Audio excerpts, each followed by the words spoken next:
راه كاينه المراه اللي ما كتعرفش تشقى، راه كاين اللي مراه مسطيه كتصبن كل نهار وكتجفف كل نهار وكتصيق كل نهار. هو بزاف على الشقا وبزاف انت ما تشقاش عندك. انت راه 50% ولا 60% ساكن في 60 متر. انت 60 متر وما لا عجبتي بها انت. انت واش 60 متر يوميا تهزي الشطابه وتهزي الشفاف والكراطه والصفاء يوميا يوميا يوميا انت كتجفي وكتصيقي يوميا.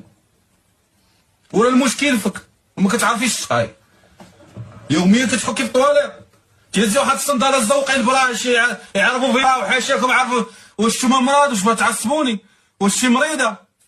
حتى اللي دخل الدوش يخليه مرول اللي خلى كلشي مميل كلشي مريض تهزي واحد الصنداله في يدك شركي تباهم معاه تهز ماكم حيوانات ولا ماكم يجي نتوما.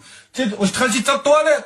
دخلت ماما مالك لقيتيها بحال هكا ودخل لامك حيت غيولي يشد كراطه عند مرتو وغيشد شطابه عند مرتو وغيولي يصيق عند مرتو. علاش تي الكبده ديالك اللي فجاه بغيتي تفشلي بها الدري؟ علاش دخل لامك دخل جفف وصيق وغيتعلم باش ملي يدخل المره الجايه للطواليط يعرف انه ولا خربقه غيرجع يصيقها غيولي محترم شاد اموره مزيان. تي لا تي عاد غوتي واه عدي الجدون عدي البراش وتخرجي ديري داك الشيء وديري كي تعودك على انك تي كتنبحي.